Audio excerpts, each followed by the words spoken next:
December 1943. High above the Pacific, a Japanese reconnaissance aircraft scans the ocean. The pilot leans forward, squinting through binoculars, and suddenly freezes. Below him is an entire American fleet.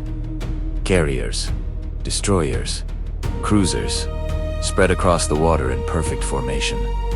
But there's one problem: none of it is real. This is the story of how the United States Navy built one of the most convincing illusions of World War II. A fake fleet designed to fool Japanese Recon aircraft and protect the real American forces pushing toward the Philippines. The deception began when U.S. intelligence realized Japan relied heavily on long-range seaplanes for scouting. If those planes reported a large American fleet in the wrong place, Japanese commanders would redeploy their ships, buying the U.S. precious time. So the Navy turned to artists, carpenters, and engineers, men who had never built warships before. Their mission: create a fleet out of nothing. On a remote Pacific island, the team began constructing full-scale decoys. Some were made from wood and canvas. Others were just frames draped with painted fabric.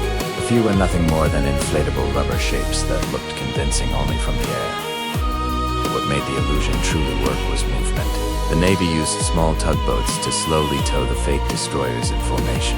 They built false wakes out of white oil and soap to mimic the foam of a ship at speed. Even the shadows cast on the water were carefully calculated, adjusting angles, stretching the hull shapes, making them match what Japanese pilots expected to see. From the air, it was flawless. A fleet big enough to start a battle, entirely made of air, cloth, and imagination.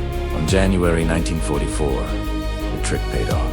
A Japanese reconnaissance plane spotted the fake fleet and radioed back its sighting. High Command believed they had identified the main U.S. striking force and redeployed ships and aircraft to intercept it. Meanwhile, the real American carriers sailed completely unchallenged toward their actual target. The deception saved American ships, confused Japanese strategy, and helped secure U.S. momentum in the Pacific. It was psychological warfare at its finest: low cost, low risk, but with enormous impact. By the time Japan realized the truth, the U.S. had already gained the upper hand. A fleet that never existed helped win battles that did